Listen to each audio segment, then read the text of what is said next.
ఆ సినిమాలకు వెళ్ళిన తర్వాత కొన్ని వేరే వేరే హీరోలకి అందరికి చెప్పులు చేస్తూ ఉంటే నన్ను మేడం గారు పిలిచారు. ఆమె దగ్గరికి వెళ్ళిన తర్వాత చాలా సినిమాలు చేస్తూ ఉంటే మేడం గారు అంది, పవన్ కళ్యాణ్ సినిమా గారు చెప్పులు చేయాలి మేస్త్రి అని చెప్పింది. అన్న తర్వాత నేను ఆయన గారి చెప్పులు చేస్తూ ఉన్నాను. ఆయన గారు చెప్పులు చేసిన తర్వాత కాటమరాయుడు సినిమా కానీ చేస్తున్నానండి. చేస్తూ ఉంటే ఆ మేడం గారు పిలిచింది. మేడం గారు పిలిచి భీమ్లా నాయక్ చెప్పులు చేయాలి మేస్త్రి గారు అంటే చేసి ఇచ్చానండి. అప్పటి నుంచి నాకు తర్వాత మా పవన్ కళ్యాణ్ సార్ 1 లక్ష రూపాయలు నాకు సన్మానం చేశాడండి. చేసి 1 లక్ష రూపాయలు చెక్ ఇచ్చాడు సార్. ఆ చెక్ ఇవ్వగానే నేను ఈ షాప్ పెట్టుకొని అదే చెప్పులు పని మళ్ళీ తయారు చేస్తా కూకున్నాను సార్.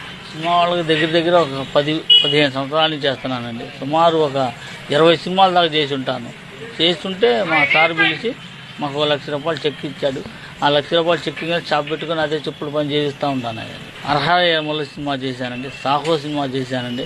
తర్వాత బాలకృష్ణ గారి ఒక 2-3 చేశాను. కథానాయకుడు అలాంటి సినిమాలన్నీ చేశాను సార్. గౌతమ్ పుత్ర, శాతకర్ణి, చిరంజీవి గారి సైరా నరసింహారెడ్డి గారు నేనే చేశాను సార్. చేసిన తర్వాత అరుణ్ తేజ గారి సినిమా చేశాను. అంతరిక్షం సినిమా చేశాను. ఓజీ సినిమా గారు నేనే చేశాను సార్. బ్రో సినిమా గారు నేనే చేశాను. తర్వాత ఏమో సాయి ధర్మ తేజ గారి సినిమా ఇప్పుడు చేస్తున్నాను. ఆ సినిమా ఇంకా అవ్వలేదు సార్.